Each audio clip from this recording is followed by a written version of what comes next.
On se souvient tous de l'âge d'or du streaming. C'était il y a à peine 10 ans. Le piratage, franchement, on le croyait mort et enterré. Un seul abonnement, ou presque, suffisait pour avoir accès à tout. Alors comment est-ce qu'on en est arrivé là? Comment se fait-il que le drapeau pirate flotte à nouveau fièrement sur nos écrans? C'est la question qu'on va creuser ensemble. Oui, il y a 10 ans à peine, le streaming c'était d'une simplicité enfantine. Un seul abonnement, zéro pub, un catalogue qui semblait infini, c'était le rêve.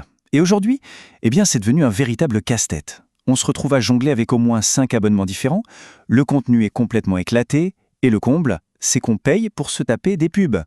Alors, la grande question c'est, que s'est-il passé et comment en est-on arrivé là?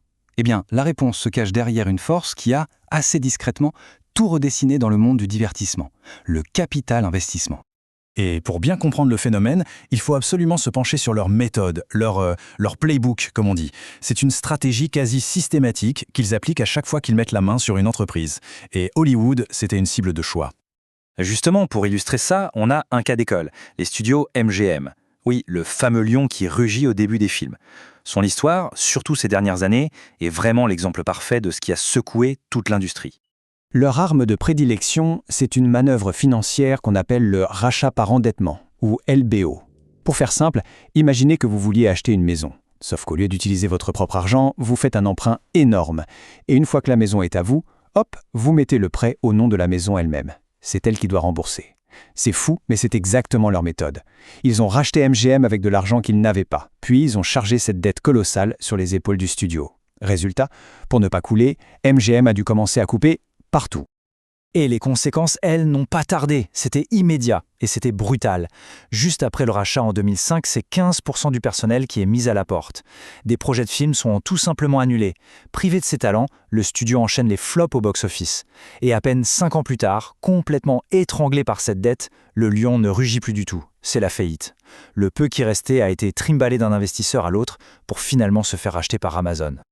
Le problème, c'est que le cas MGM n'était pas du tout un accident de parcours. En fait, ce n'était que le début. C'était le coup d'envoi d'une véritable tendance. Dans les années qui ont suivi, ces fonds d'investissement se sont mis à racheter absolument tout dans l'industrie du divertissement. Je parle des salles de cinéma, des agences qui représentent les acteurs, des studios d'animation, toute la chaîne y est passée. Et c'est vraiment ça le point crucial à comprendre. L'objectif a radicalement changé. On n'était plus dans une logique de comment créer des œuvres marquantes, des bons films. Non. On est passé à comment on peut presser cette entreprise comme un citron pour en sortir le plus de jus le plus vite possible. Ok, alors voyons maintenant comment ce changement de mentalité a eu un impact direct, un impact concret sur l'expérience de streaming qui est devenue si frustrante pour beaucoup de monde aujourd'hui. Le premier aspect de cette dégradation, c'est tout simplement les prix. Les tarifs ont explosé, le coût total des abonnements a quasiment doublé en 10 ans.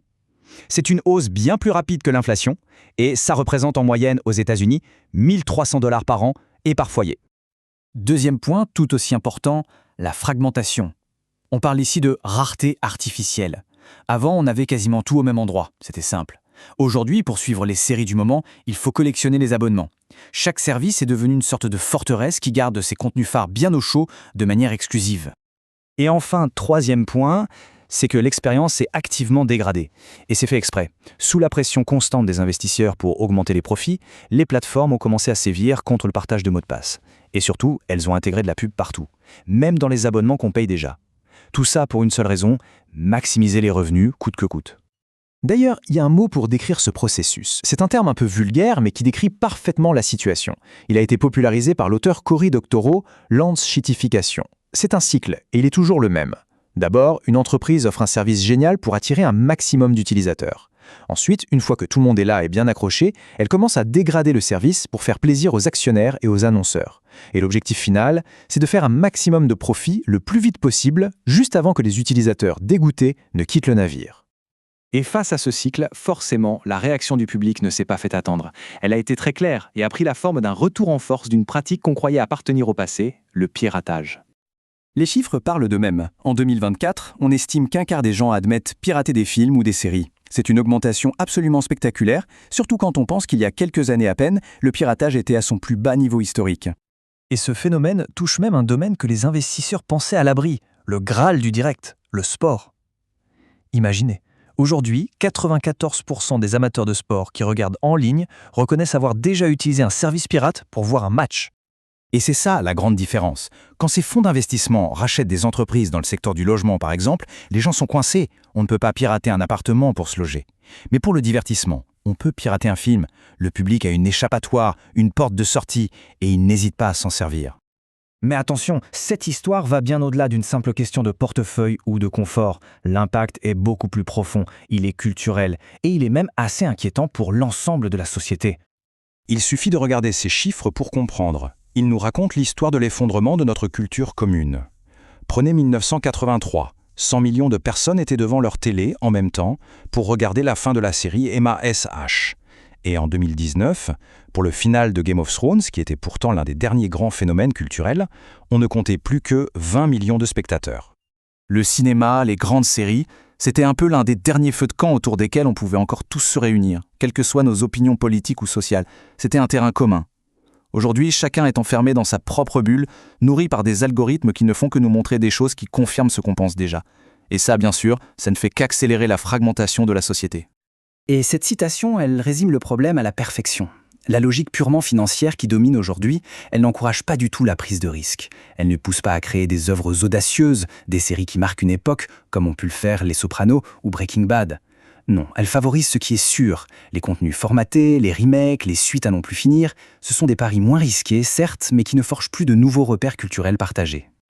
Au final, ce qu'il faut retenir, c'est qu'il faut peut-être changer notre façon de voir les choses. Le piratage, ce n'est pas le problème en soi, c'est un symptôme. C'est la conséquence logique de la réaction du public face à un système qui a décidé de privilégier l'extraction de valeur à court terme plutôt que la création culturelle. Et tout ça, ça nous laisse avec une dernière question.